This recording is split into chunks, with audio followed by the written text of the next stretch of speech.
Guys, guguhit ako para sa baseboard. Kasi finish na yung pintura ng wall. So, baseboard na lang.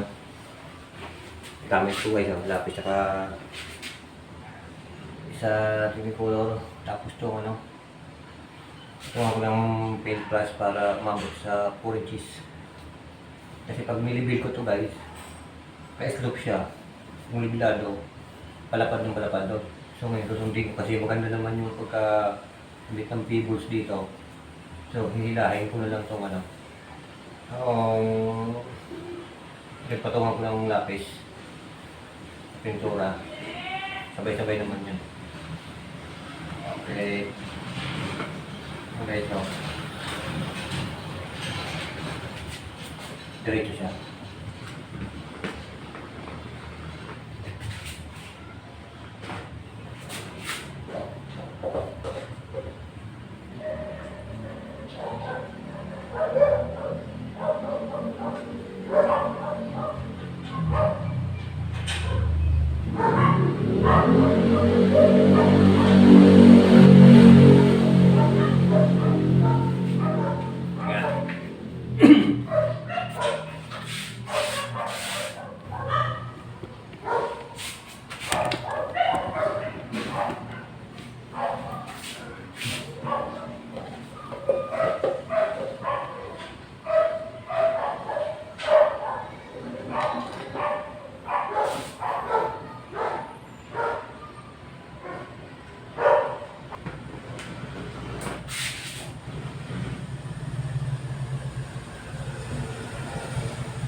Ayan guys, tapos ko na siya mag-uhitan.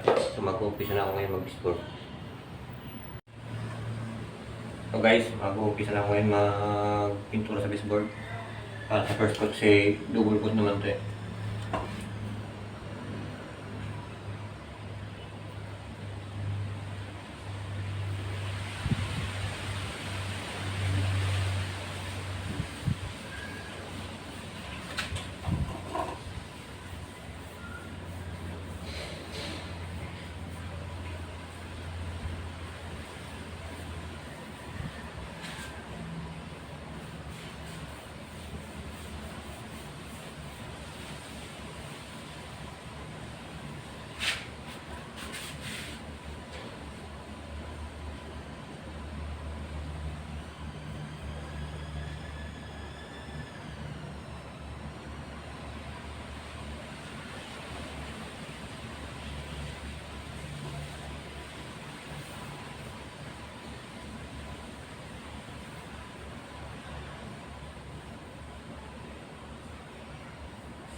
Ayan siya guys.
Okay.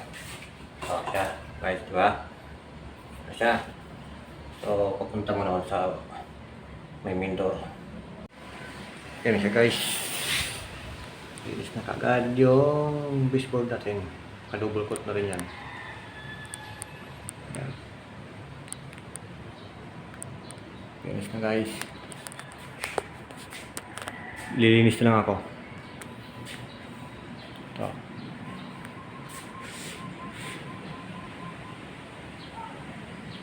Yan. Itong harap dito guys, hindi pa kasama sa pinipinturahan yan. Punta rito.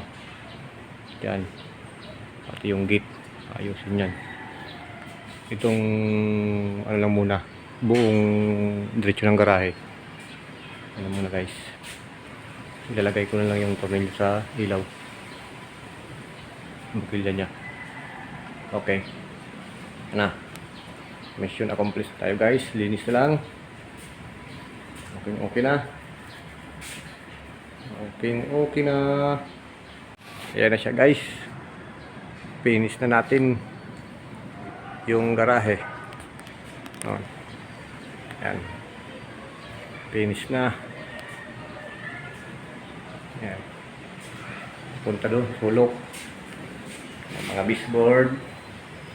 Okay na yan guys, yung mga baseboard niyan. Yung okay na yan. Ayan. Poste.